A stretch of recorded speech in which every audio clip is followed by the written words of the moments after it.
Jésus m'a surpris, agréablement surpris. Jésus m'a surpris, azabo lingua motema. Amis, salut la famille, j'espère que vous allez bien, j'espère que vous passez une très bonne journée. Alors bienvenue encore sur ma chaîne YouTube, welcome again to my YouTube channel. Aujourd'hui, comme prévu, nous allons parler, je vais vous parler un peu de moi, je vais vous parler de ce que l'Éternel a accompli dans ma vie. Hey, je vous dis, comprenez ma joie, comprenez tout ce que je suis en train de vivre là. C'est tellement beaucoup que je ne peux pas me contenir, je vous dis, je peux pas, I can't, tu vois. Donc du coup, c'était trop, il fallait que je puisse en parler, il fallait que je puisse témoigner parce que le Dieu que nous servons, il agit. Ok, le Dieu que nous servons, il est assis sur son trône là, il nous regarde et il agit. On ne le sert pas pour rien, il agit, je vous dis, il agit. Donc aujourd'hui, je vais pratiquement vous parler de moi, je vais partager un témoignage propre à moi. J'aimerais que je prie et j'aimerais que ce témoignage puisse arriver à toucher la vie de quelqu'un et que ce témoignage puisse arriver à transformer et pourquoi pas à édifier quelqu'un qui va écouter, quelqu'un qui est passé par les mêmes situations que moi, quelqu'un qui est passé par les mêmes temps difficiles que moi en fait, si je peux dire ça comme ça. Alors pour tous ceux qui sont là pour la première fois, n'hésitez pas à vous abonner, n'hésitez pas à subscribe à ma chaîne YouTube et surtout n'hésitez pas à activer la cloche de notification. Comme ça vous serez notifié chaque fois que je mets une nouvelle vidéo. Et pourquoi pas, n'hésitez pas à partager avec vos amis, avec vos familles, avec toutes les personnes que vous aimez. Parce que comme je l'ai dit au début, cette vidéo vraiment va édifier quelqu'un. Cette vidéo vraiment va, va toucher quelqu'un, j'en suis sûre en tout cas. Donc, j'aimerais bien, donc je serai en train de parler de moi, je vais parler de moi, je vais vous raconter pratiquement mon histoire et par rapport à ça, je serai aussi en train de donner quelques conseils, peut-être que j'ai appliqué, ok, et aussi, bon, on verra où ça va nous mener, quoi, ok. Bon, je vais commencer par le tout début. Comme tout le monde le sait, je m'appelle Eunice, j'ai 23 ans. Je suis congolaise de la RDC, de la RDC, mais bon, je veux dire, je viens de Lubumbashi, quoi, en fait. Donc, je viens d'une famille chrétienne, ok? Dans ma famille, tout le monde est chrétien. Mon père est chrétien, ma mère est chrétienne, mes frères et sœurs, tout le monde, en tout cas, tout le monde est chrétien. Et la façon dont on nous a élevés dans ma famille, c'était genre sur des bases chrétiennes, quoi. On nous a élevés sur les bases, sur les principes chrétiens et tout. Donc, du coup, j'ai grandi avec ces bases-là, j'ai grandi avec ces principes-là et tout. Et bon, de nature, je suis, si je peux dire, une fille un peu trop réservée, une fille un peu trop fermée. Donc, du coup, il y a des choses que je ne faisais pas simplement parce que j'étais chrétienne, mais parce que j'étais aussi une fille un peu fermée et tout. Mais mon témoignage se porte beaucoup plus dans les domaines des études. Pour moi, personnellement, c'est dans le domaine de mes études que l'Éternel a beaucoup plus agi, qu'il s'est beaucoup manifesté dans mes études et tout. Donc, je vais commencer l'histoire. C'était... je crois tout le monde sait que j'étudie en Inde et tout. Je suis dans une université qui s'appelle Lovely. Donc, je commence mes études à Lovely. J'ai commencé en 2016 parce que j'avais d'abord fait un cursus d'anglais de 9 mois. Après, je commence mes études en juillet ou août 2017, comme ça. Je commence. Pour ceux qui font le LMD ou qui étudient dans le système un peu anglais, vous allez comprendre facilement ce de quoi je parle parce que c'est pratiquement le même système partout. Et je commence mes études. Le premier semestre, tout va bien. Arrivé au deuxième semestre, comme je faisais le BBA, qui est le Bachelor en Business Administration, je rencontre une difficulté durant mes examens de fin de semestre, quoi. Je veux dire quoi, au deuxième semestre, mais en première année, comme ça, ouais. Je rencontre une difficulté, en fait. C'était le jour d'un examen, un examen très important dans notre filière et tout. En fait, je me sentais pas vraiment bien, pour dire. Je me sentais pas vraiment bien physiquement, quoi. Ma santé n'était pas vraiment au top. Donc, je vais pour pratiquer l'examen. j'arrive dans la salle de l'examen, on commence l'examen, alors on partage les trucs, les feuilles d'examen, non? On commence à faire l'examen et tout. Et puis quelques minutes après, en tout cas, je sens que mon corps vraiment n'arrive pas à rester dans la salle et tout. Donc du coup, je fais un malaise qui m'avait obligée à quitter la salle d'examen après, je crois, 20 ou 15 minutes, quelque chose comme ça. Donc, je ne pouvais pas faire l'examen. Je ne pouvais pas parce que je ne me sentais pas bien, parce que j'avais fait un malaise et tout. Donc, ma santé ne m'avait pas permis de rester faire l'examen. Du coup, le surveillant qui était là, il me sort de la salle, il me dit non, tu peux partir et tout. Et sachant que dans notre université, en fait, on te donne, si tu échoues à un examen, on te donne 5 chances de refaire l'examen. Ouais, on te donne 5 chances et on appelle ça les reappear. Donc, tu peux refaire l'examen 5 fois. Et quand tu échoues l'examen, on te donne, quand tu échoues les 5 fois là, on te donne la chance de refaire, de réétudier ce même cours-là comme étant genre étudiant. Tu retournes en classe, tu réétudies le cours et tout, et après tu repasses l'examen. Si tu échoues encore, tu réétudies encore, ou tu peux choisir encore de refaire que l'examen et tout. Donc on nous donne seulement des chances de réussir jusqu'à ce que tu vas réussir et tout. Donc du coup je me dis ok, ça va, c'est rien et tout. Pendant ces moments-là, il faut dire que j'avais pas encore de genre de relation comme ça avec Christ. C'est vrai, ma famille était chrétienne, je priais juste. Ah, vous voyez un peu, non? Parce que dans la famille, tout le monde priait. Donc, je faisais ma petite prière avant de dormir, ou encore quand je suis à l'église le dimanche et tout. Mais j'avais pas vraiment, je veux dire, cette relation personnelle avec Christ. Je connaissais pas personnellement Christ. Je vivais seulement comme ça et tout. Donc, du coup, on me demande de quitter l'examen et tout, je quitte l'examen, je vais même à l'hôpital et tout et tout. Dans ma tête, c'était du genre, ok, comme j'ai raté et tout cet examen, comme j'ai pas pu le faire, je vais le refaire. Donc ça, c'est normalement, quand les résultats vont revenir, je vais échouer et après, je vais continuer, je vais refaire le truc. Les reappear jusqu'à ce que je vais réussir. C'était même pas jusqu'à ce que je me disais je vais refaire un examen et puis je vais réussir, parce que j'étais sûre de moi, c'était pas en soi quelque chose de compliqué comme tel et tout. Ok, je pars à l'hôpital et tout, les résultats reviennent comme normal, j'avais déjà échoué et tout. J'étais pas découragée, tu vois, je pensais à rien du tout, je me disais ah ok, ça va aller et tout. Et puis la chance de faire les examens viennent et tout, je m'enregistre, je passe pour la première fois l'examen, j'échoue. Bon, ça ne me tique pas et tout et tout. Je repasse encore, la deuxième chance arrive, je repasse encore l'examen pour la deuxième fois, j'échoue encore. Oh, ça ne me tique pas non plus encore. Déjà là, j'étais en deuxième année. Ça fait que j'ai repassé l'examen au premier semestre et au deuxième semestre de ma deuxième année et tout. Bon, ça me dérangeait pas autant que ça quand j'étais encore en deuxième année. C'est vrai que ça faisait mal. La déception était là, c'est humain, tu vois. Genre quand tu t'attendais à quelque chose, tu fais la chose, mais t'arrives pas à réussir la chose là et tout. En tout cas, ça faisait mal, ça me blessait, ça me faisait mal, ça me décourageait, mais c'était pas autant que tel et tout, parce que moi je voyais pas de problème à ça, je voyais pas trop de problème et tout, et surtout que j'avais pas de relation avec Christ et tout. Je comprenais même pas que c'était quelque chose que Dieu est en train d'utiliser pour m'appeler en fait. Je comprenais pas que c'était quelque chose que Dieu voulait prendre pour vraiment me rapprocher de lui en fait. Et puis la troisième année arrive, je prends encore le courage, je refais l'examen. Et là, c'était en octobre, octobre de l'année passée, oui. Octobre de l'année passée et tout. Je fais l'examen, les résultats reviennent, les résultats étaient négatifs. Donc, du coup, j'ai encore échoué. Waouh! Cette fois-là, en tout cas, j'avais compris. J'avais compris parce que tu vois un peu quand tu es en troisième année, donc tu vois déjà la porte de sortie. Tu t'attends déjà à sortir par cette porte-là.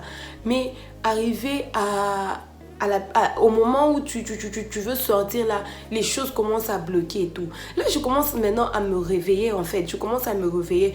Je me dis, oh, qu'est-ce qui est en train de se passer? Déjà là, j'en étais, je crois, à ma cinquième chance de faire l'examen et tout. Du coup là, je commence à me dire, Seigneur, qu'est-ce qui se passe et tout? Et je commence à me poser des questions. Je commence à chercher à revenir à me demander. Je commence à chercher d'abord à cette période-là. Ce qui m'était venu en esprit, donc en premier, c'était de me dire que, en fait, c'est Dieu tout ça. En fait, je me disais, ok, Dieu est en train de bloquer mes études parce qu'il ne m'aime pas. Je sais pas pourquoi, mais c'était ça la pensée qui me venait. C'est la première pensée qui m'était venue à l'esprit et tout. J'ai commencé à réfléchir et tout. J'ai commencé à me dire, Dieu est en train de chercher à bloquer mes études parce que Dieu ne m'aime pas.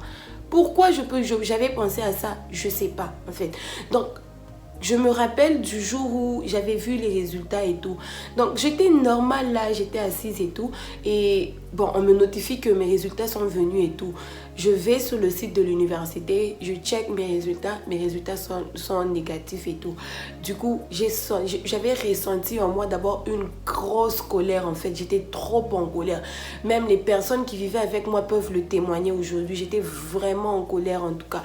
C'est comme si j'haïssais tout le monde autour de moi. C'est comme si, je sais pas, c'est comme si je portais cette colère-là sur mes sœurs et tout. Je portais vraiment cette colère-là sur eux. Et je n'arrivais même pas à comprendre pourquoi je faisais ça. Je n'arrivais pas à comprendre en fait ce qui se passait dans ma tête. Dans ma tête, c'était que, ok, Dieu choisit de faire grâce à une certaine catégorie de personnes et laisse d'autres en fait. Parce que pour moi, de la façon dont je vivais là, de la façon dont j'étais et tout, je me croyais être vraiment chrétienne, tu vois. Je me croyais vraiment avoir une relation avec Dieu. Je croyais que Dieu me connaissait. Je croyais que Dieu savait les trucs par lesquels je passais. Pourtant, je n'avais jamais pris le temps. Ça, je m'en rappelle bien. Je n'avais jamais pris le temps de even parler à Dieu pour lui dire non, Seigneur, tu vois, il y a ça, il y a ça, il y a ça. Moi, pour moi, ok, Dieu est souverain, il sait tout, il voit tout, même avant qu'on puisse ouvrir la bouche et tout. Dieu sait tout, Dieu voit tout et tout. Donc, quand j'ai vu quand j'ai vu mes résultats là, ça a réveillé la colère en moi. Ça avait vraiment, j'étais en colère même j'étais en colère contre Dieu et tout. Même autour de moi, j'avais perdu beaucoup d'amis pendant cette période-là. Parce que, bon, pour certains n'arrivaient pas à me comprendre en fait. Certains n'arrivaient pas à comprendre que c'était un moment difficile par lequel je passais et tout. Donc, tout ce que je demandais à cette période, c'était qu'on me laisse d'abord seule en fait.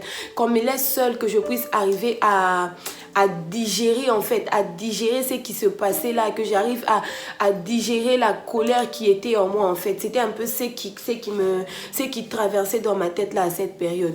Et du coup, une fois, quelques temps après, donc j'arrivais même plus à faire la prière avant de dormir. C'était que je n'aime pas Dieu, il m'aime pas, je l'aime pas en retour, c'est tout. C'était comme ça que je réfléchissais. Il me calcule pas, je le calcule pas. C'était comme ça que c'était et tout.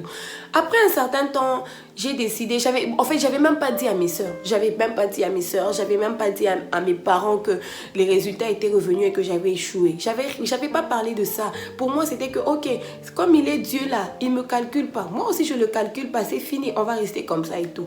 Après quelques temps, je décide de m'ouvrir, je décide de parler à ma soeur et tout.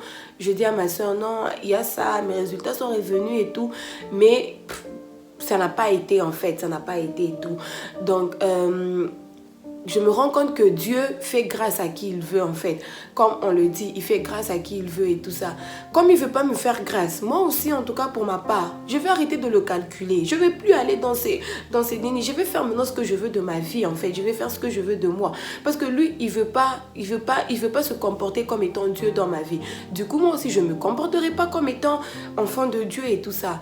Et ma soeur était vraiment choquée par les mots que je lui disais. J'étais vraiment fâchée contre Dieu et tout. Ma soeur était vraiment choquée. Elle me disait, non, Eunice, arrête de dire ça, tu peux pas dire ça, tu sais que Dieu t'aime et tout. J'ai dit, comment est-ce que quelqu'un qui m'aime peut me laisser souffrir jusqu'à arriver à ce point et tout? Parce que ça me faisait mal en fait, ça me faisait très mal. C'est pas... En fait, avec cet examen de comptabilité, parce que vous voyez un peu, pour les gens qui font les filières à caractère management et tout, vous savez comment la comptabilité pèse. La comptabilité, c'est un cours qui a un crédit, genre à crédit 6. Donc, vous voyez un peu comment ça pèse et tout. Ça peut affecter facilement, genre, tes notes et tout ça et tout ça. Et je disais à ma soeur, non, il m'aime pas, parce que si quelqu'un t'aime, il peut pas te laisser souffrir jusqu'à arriver à ce point et tout ça. J'étais catégorique et tout, je disais que Dieu ne m'aimait pas. Elle a essayé de me conseiller, elle a essayé de me prodiguer des conseils et tout. Je disais non, il m'aime pas, je l'aime pas et tout, c'était ça. Et puis après quelques temps, ça fait 2 ou 3 jours après comme ça, ma soeur m'a dit non, on va commencer à faire quoi? On va commencer à prier ensemble. J'ai dit ok, si tu veux, tu viens. C'était genre, elle venait dans ma chambre, elle me dit Eunice, on va prier. J'ai dit ok, on va prier. Elle arrive là, elle va fermer les yeux. Elle dans les spirits là-bas, elle va commencer à prier. J'étais là, je la regardais comme ça, hein, je la regardais. Parfois, par respect pour elle, j'essaie de fermer les yeux. Mais sinon, c'était genre, moi, c'est pas mon endroit là-bas. C'est pas mes choses, c'est que je veux faire là-bas. Et après, genre, avec la persévérance des prières, mais non, et ma troisième soeur aussi nous avait rejoint en fait. C'était comme si on était en train de prier à toi. Ça, c'était même bien avant que je puisse en parler à mes parents et tout. Parce que je me disais, Seigneur, qu'est-ce que je vais dire à mes parents? Qu'est-ce que je vais leur dire et tout ça? Mes parents, vraiment, ça va leur faire mal et tout ça, tout ça. Donc, ça me dépassait en fait. Je pensais à beaucoup de trucs en même temps et tout. Et ça m'énervait en fait. Et puis, ma soeur m'a dit, non, on va commencer à prier et tout. Et quand on a commencé à prier avec ma soeur, on a commencé à prier avec la persévérance de prière de mes soeurs, je veux dire, de Ketia et Keren. On a commencé à prier ensemble, Moi, ça ne m'affectait pas sur le moment où on priait, tout, ça ne m'affectait pas. Après, le premier jour, on a prié, ça faisait rien. Le deuxième jour, rien. Le troisième jour, quand on était en train de prier, je disais, bon, je m'adressais à Dieu, si je peux dire en quelque sorte. Je lui disais, Seigneur, si seulement c'est ta volonté de me voir souffrir comme tu es en train de me voir souffrir là, ok, je vais le prendre, je vais accepter, je vais me relever. Mais si seulement ce n'est pas ta volonté et que je suis en train de souffrir, fais quelque chose maintenant là, que les choses puissent changer et tout. C'était seulement ça que je disais à Dieu. C'était seulement ça que je lui disais. Je lui disais, si seulement c'est ta volonté, ok, je vais me relever. Mais si ce n'est pas ta volonté là, tu dois faire quelque chose maintenant là. Parce que si tu ne fais pas quelque chose, moi je vais commencer à douter de toi. Je vais commencer à te dire que tu es celui qui fait à ce que je puisse souffrir comme ça. Les jours sont passés. J'étais assise dans ma chambre, seule en plus. C'était le soir là, j'étais assise dans ma chambre. Je sais pas, je venais de regarder un film et tout. Après, j'ai commencé à écouter de la musique et tout. Les chansons passaient, vous voyez un peu ceux qui écoutent la musique sur YouTube là. Les chansons passaient d'elles-mêmes et tout. Les chansons passaient.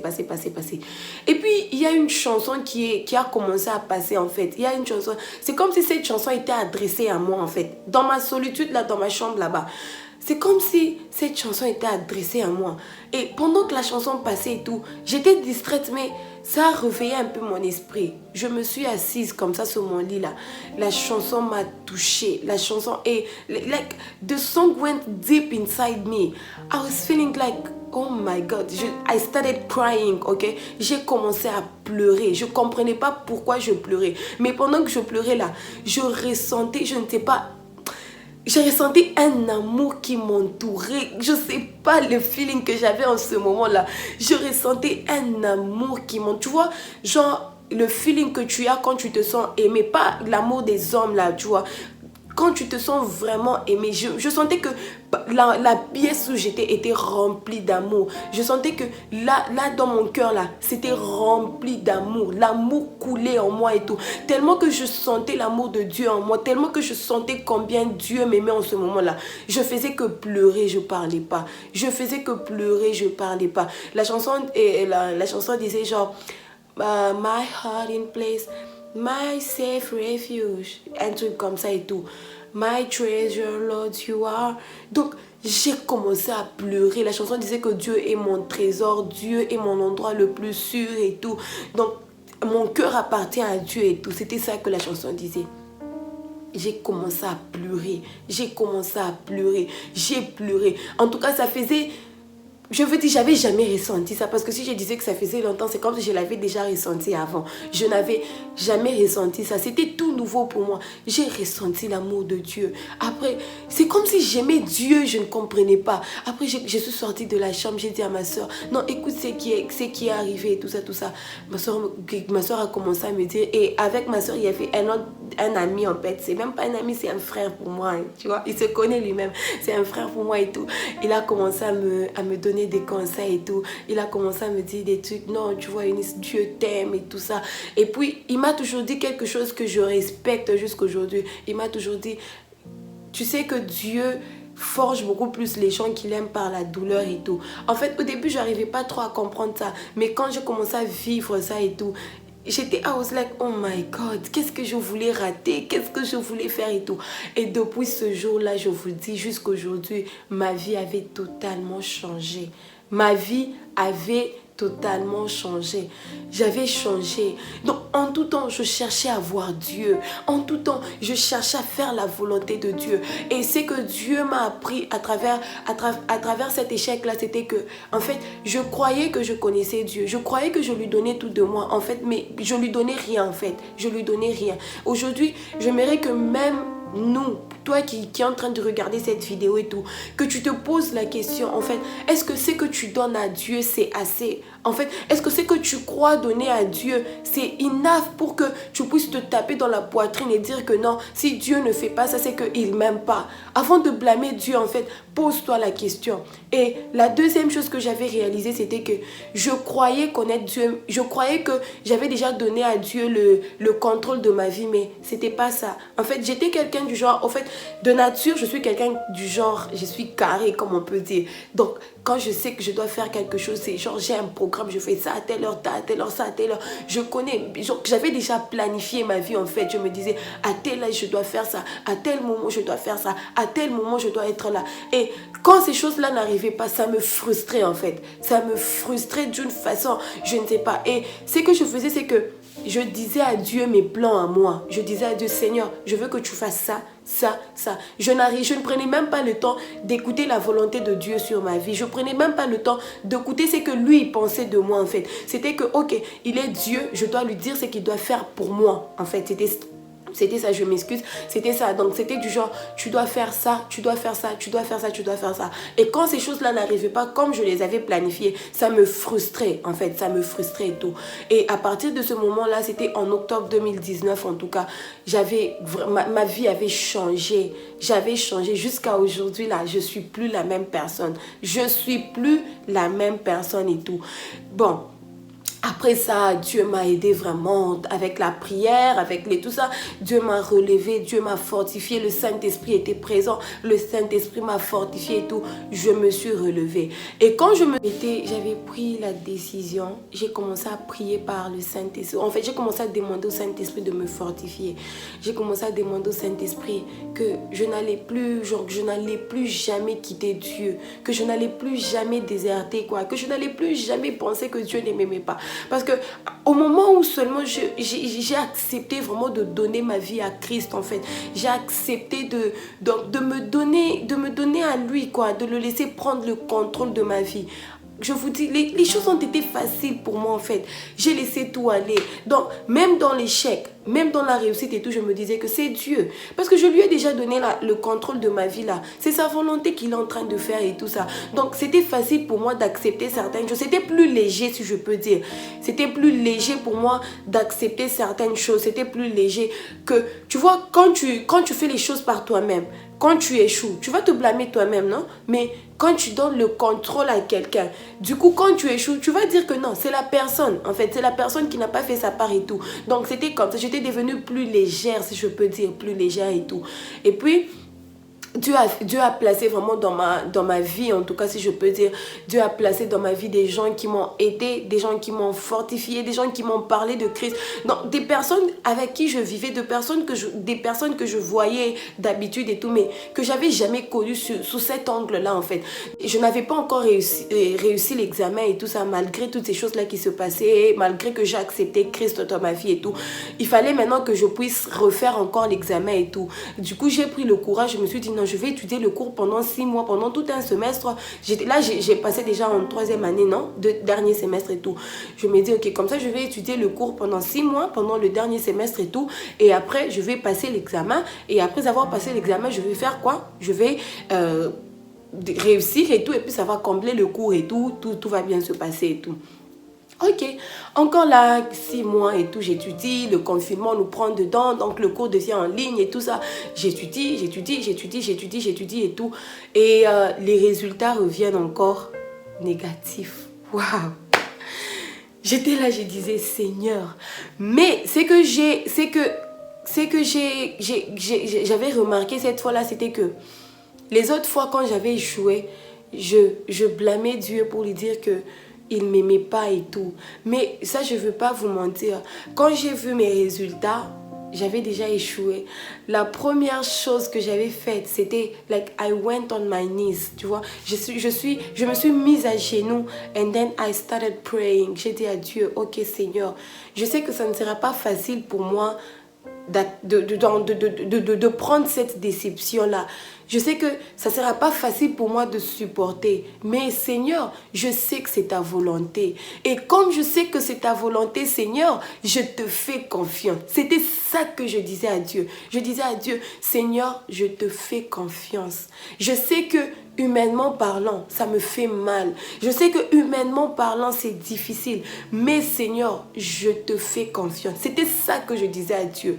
Même quand le doute montait en moi, je faisais ressortir ma chrétienté. Quand le doute venait en moi, je faisais ressortir ce que Dieu faisait dans ma vie. Quand le doute commençait à m'envahir, en fait, je faisais sortir les merveilles de l'Éternel dans ma vie. Je me disais, Seigneur, si tu l'as fait pour Abraham, si tu l'as fait pour Jacob, si tu l'as fait pour Isaac, et si tu l'as fait pour Anne, Anne est mon, je veux dire, si je peux dire un personnage, c'est mon personnage préféré dans la Bible. Et je disais, Seigneur, si tu l'as fait pour Anne, si tu l'as fait pour tous ces personnages de la Bible, tu vas le faire aussi pour moi. Je ne m'inquiète pas. Je sais que tôt ou tard, tu le feras pour moi.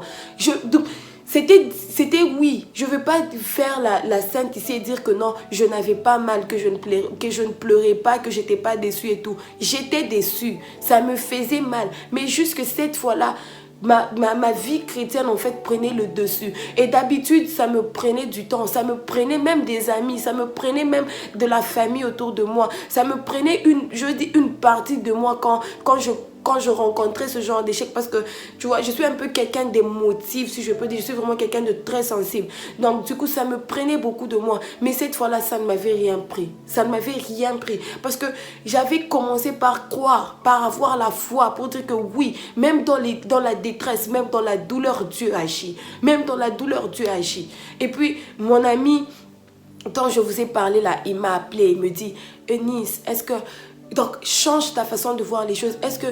Donc, pose la question à Dieu maintenant. Tu dis, Seigneur, qu'est-ce que tu es en train de chercher à m'apprendre? C'était ça la question que je posais à Dieu. Je demandais à Dieu, Éternel, qu'est-ce que tu es en train de chercher à m'apprendre pour cette douleur?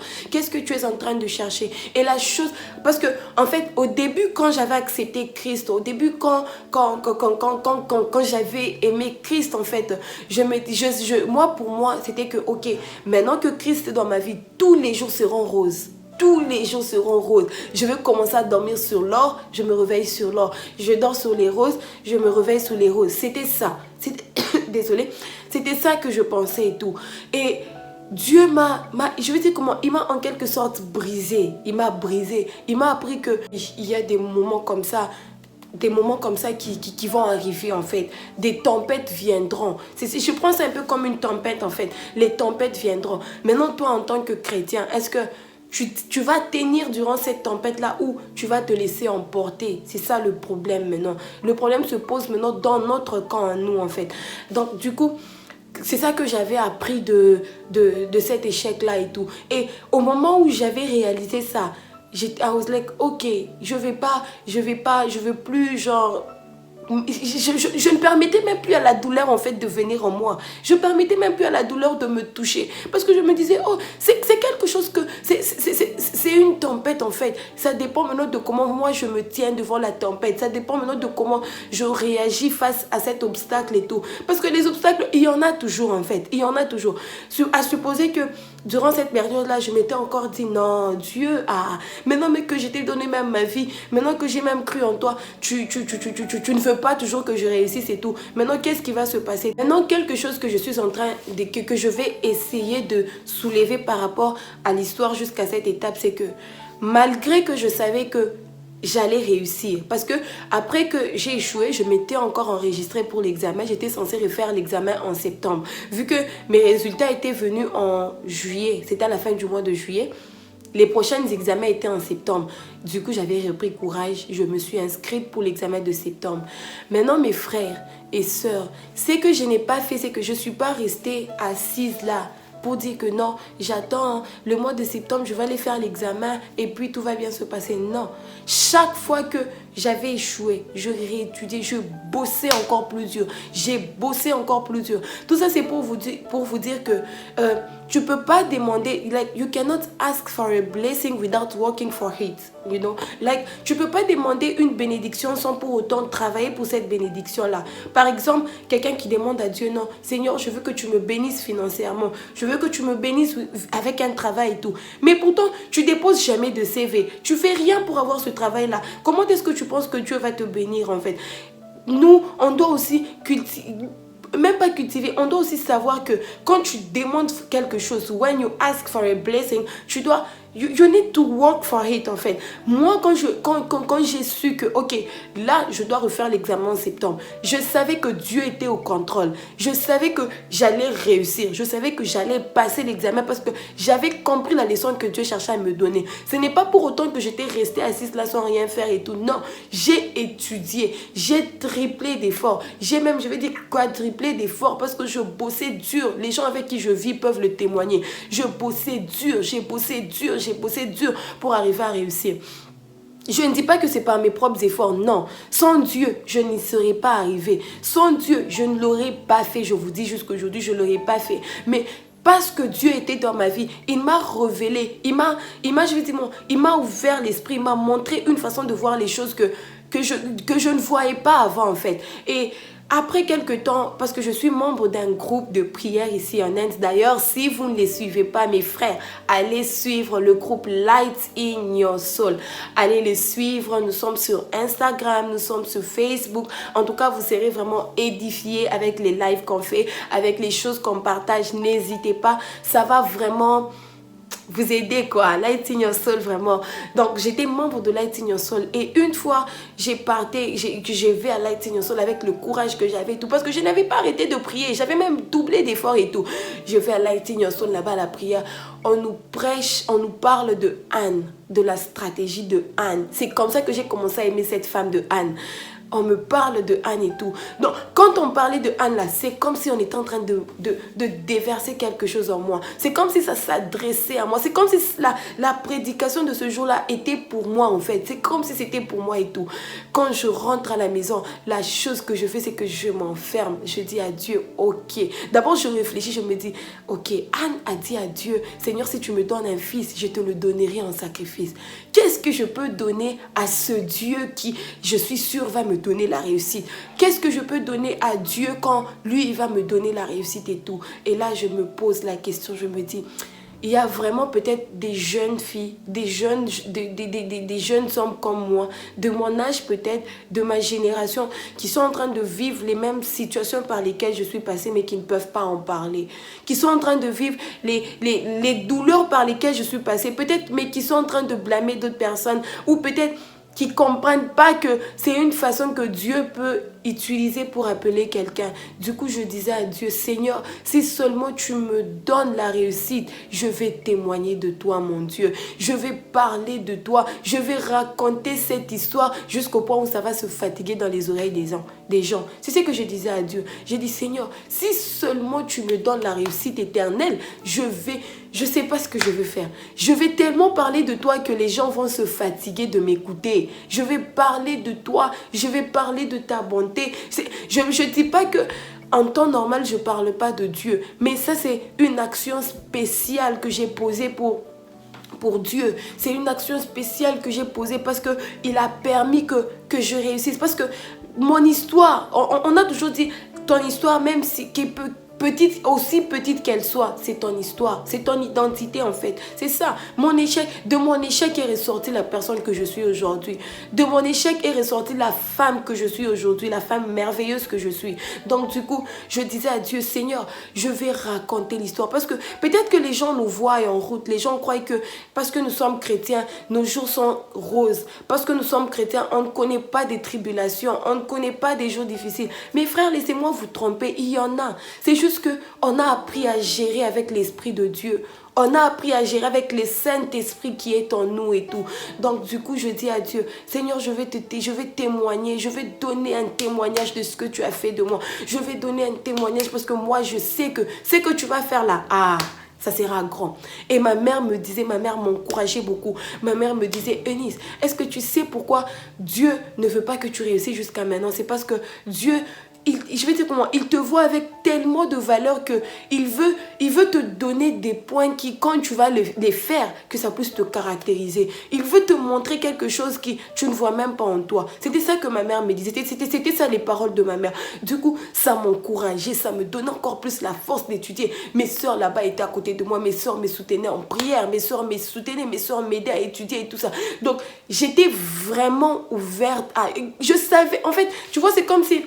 Quand tu sais quelque chose, quand tu crois en quelque chose, moi je n'ai pas perdu ma foi, je n'ai pas perdu ma foi. Et par là, je m'aimerais conseiller tous mes frères chrétiens et tout, qu'on vous arrache tout, mais qu'on vous arrache jamais votre foi en Jésus-Christ. Parce que Jésus, parfois, il n'exauce même pas nos prières.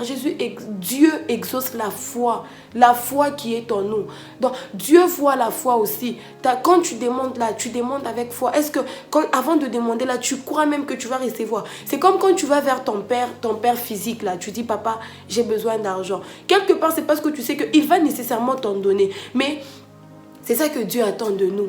Quand tu demandes à Dieu, est-ce que tu es sûr que Dieu va te donner ou tu demandes juste et puis bon, ça vient pas. Moi là, j'avais la foi.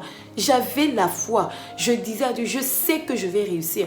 Et quand je vais réussir là, ça ne sera pas avec peu de points. Je sais que je vais réussir avec beaucoup de points. L'examen en septembre et tout. Arrivé même le jour de l'examen, on a essayé de me blaguer, du genre arriver pendant... Vous voyez, avec le confinement et tout, on ne va plus à l'université. Donc, du coup, on fait les examens en ligne. Arrivé au moment de l'examen, là, la connexion essaie un peu de compliquer, mais ça, c'est toute une autre histoire, là. Donc, on essaie un peu de me blaguer et tout, mais je garde ma foi en Christ. J'ai dit, Christ, je vais réussir. C'était ça que j'avais en tête et tout. J'ai dit, je vais réussir. J'attends les résultats. J'attends.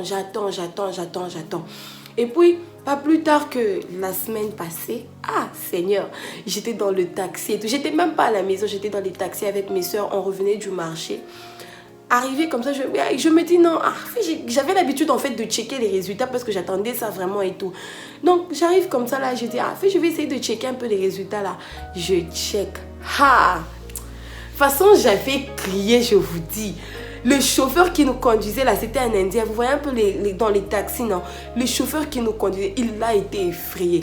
J'avais crié tellement fort parce que la joie qui m'avait envahi en ce moment-là, j'ai commencé à pleurer dans le taxi. Mes soeurs ne comprenaient pas en fait. J'ai commencé à pleurer dans les taxis. J'ai commencé à dire, Seigneur, tu es fidèle. Seigneur, tu es bon. Seigneur, tu es grand. J'ai commencé à faire une prière de remerciement d'abord à Dieu. J'ai commencé à remercier Dieu pour ce qu'il avait fait pour moi. Je commençais à remercier Dieu pour tout ce qu'il avait accompli dans ma vie. Parce que, devinez quoi? Moi qui ai répété le même examen 6 fois, si je peux 7 fois, même si on peut aller à 7, parce que j'ai refait ça 5 plus les... Bon, bref, le nombre de fois, j'ai refait l'examen.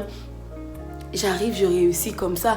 L'examen revient sur 100 et j'ai fait 94 sur 100. En gros, 94%. Je n'avais jamais imaginé que j'allais faire ce genre de points. Même in my next life là, j'avais jamais imaginé que j'allais faire ça. Mais simplement parce que mon Dieu agit. Mais simplement parce que, Seigneur, mais simplement parce que mon Père est le Père des Pères. Parce que mon Père est le Roi des Rois. Mon Père est le Seigneur des Seigneurs. Je vous dis, j'étais dans une joie. J'arrive comme ça, j'appelle papa, j'appelle maman. Et même mon papa, il me dit, j'ai dit, papa, allô, j'ai réussi. Il me dit, tu as réussi. Tu as fait combien? J'ai dit 94. 94 sur combien? J'ai dit 94 sur 100. 94 sur 100, j'ai dit oui. Dans quel cours? Seulement la comptabilité. J'ai dit oui, papa, j'ai fait 94 sur 100. C'était une joie.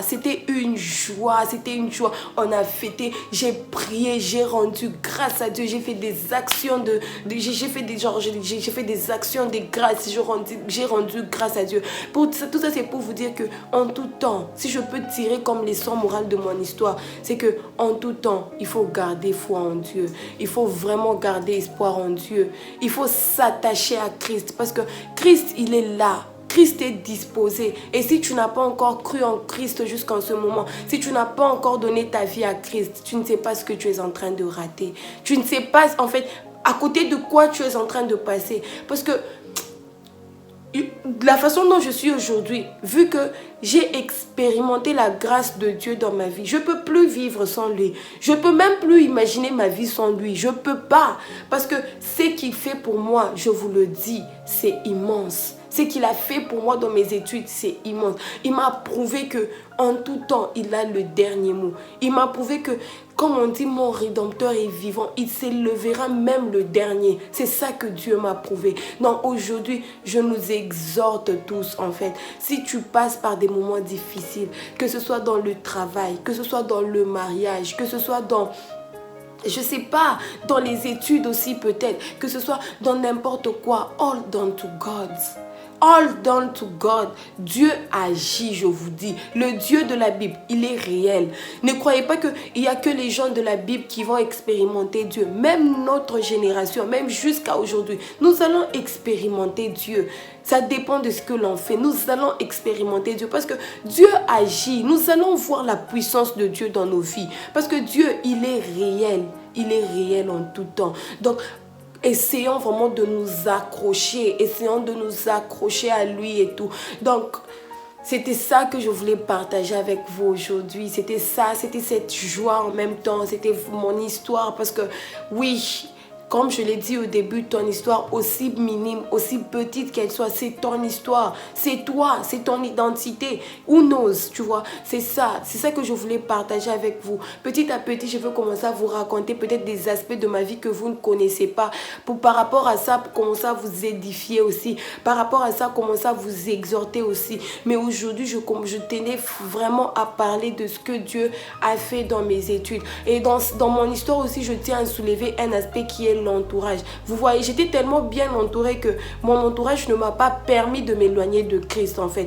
Mon entourage ne m'a pas permis d'aller loin de Dieu. J'avais mes soeurs, j'avais mes frères. Non, j'ai vraiment ce qu'on dit, je me suis fait créer une bulle dans laquelle on ne parlait que de Christ. Je me suis créé une bulle dans laquelle on ne parlait que de Dieu. Donc j'ai essayé d'enlever toutes ces choses-là qui pouvaient m'empêcher d'aller loin de Dieu. Je n'avais que genre Christ autour de moi. Et quand je quitte et tout, j'avais Light in Your Soul qui est notre groupe de prière, qui est notre groupe d'intercession et tout. Non, on avait le groupe Light in Your Soul. Et le groupe Light in Your Soul a beaucoup contribué aussi à ma vie. Le groupe Light in Your Soul a beaucoup contribué aussi à ma vie. Donc ça a beaucoup ajouté dans ma vie parce que comme vous voyez, c'est là que j'étais partie et c'est là que je suis allée apprendre à propos de Anne. Vous voyez un peu. Donc si je n'avais pas appris que on pouvait faire ça et tout, peut-être je me serais dit, oh, j'attends, Dieu va me donner, qu'est-ce que moi je peux lui donner. Mais parce que j'avais appris au groupe Light in Your Soul à propos de Anne, je savais que oui, tu peux faire une alliance avec Dieu. Tu peux dire à Dieu, si tu me donnes ça, je te donnerai ça. Donc, c'est comme ça. Au fur et à mesure que je grandis, je serai aussi en train de partager des choses avec vous. Au fur et à mesure que je grandis, je serai aussi en train de vous donner des trucs. Donc, vraiment, n'hésitez pas à parler de vous. N'hésitez pas à raconter ce que l'Éternel fait parce que ça pourrait changer la vie de quelqu'un. Votre histoire peut changer la vie de quelqu'un. Votre histoire peut transformer la vie de quelqu'un. Donc, n'hésitez jamais à parler des bontés de l'Éternel. Même minime, même, je sais pas, aussi petite qu'elle soit. N'hésitez jamais à parler des bontés de l'Éternel. Parce que l'Éternel, quand il décide de commencer à te bénir, je te dis, même tous ceux qui étaient obstacles autour de toi vont commencer à devenir tes bénédictions. Les gens qui te regardaient, les gens qui te minimisaient, les gens qui étaient autour de toi, qui se disaient que tu ne vas pas y arriver, que you will never make it in life, ce seront les mêmes personnes qui viendront te bénir. Vous voyez un peu. Donc, j'espère que cette vidéo va vous édifier. J'espère que cette vidéo vous a plu. J'espère vraiment que vous avez tiré quelque chose de cette vidéo. Encore une fois, n'hésitez pas à partager. N'hésitez pas à vous abonner. N'hésitez pas à rester... Stay tuned, ok? Parce qu'il y a beaucoup de choses qui vont arriver, beaucoup de nouvelles choses qui vont arriver, beaucoup de nouvelles surprises vont arriver sur ma chaîne YouTube. Parce que comme je vous ai dit, I am back and this time I'm not moving. Je suis là. Alors, je vous dis à très bientôt, à la prochaine vidéo.